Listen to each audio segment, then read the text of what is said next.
poursuit avec, avec ce jugement qui a eu lieu ce matin. La justice qui a condamné donc le chauffeur de la collision meurtrière de Silico dans le département de Kaffrine en début de mois.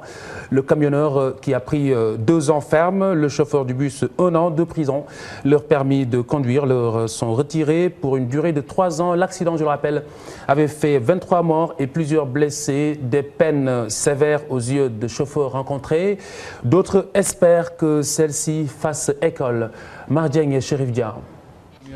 J'ai cherché à l'éviter, mais c'était trop tard. J'ai même tenté de sauter du bus.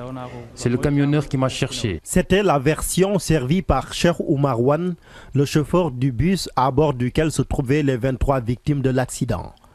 Il est condamné à 1 an d'emprisonnement ferme. Son permis de conduire est également retiré pour une période de 3 ans, tout comme celui du conducteur du camion, qui écope lui de 2 ans ferme. Des peines diversement appréciées par leurs collègues. Je trouve que les peines sont lourdes, car les permis de conduire permettent aux chauffeurs de subvenir aux besoins de leur famille.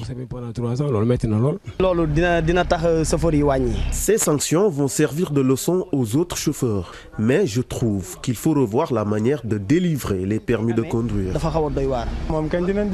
Avec ces peines, nous allons être plus responsables en revoyant notre manière de conduire les voitures. C'est une leçon pour tous les autres chauffeurs.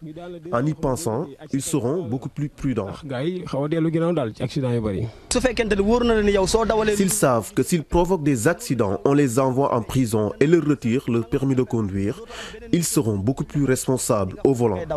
Pour rappel, ce bus en provenance de Dakar était entré en collision avec un camion transportant du charbon à hauteur de Pété près de Kaffrine le 7 août. La plupart des victimes étaient originaires de Tambacounda.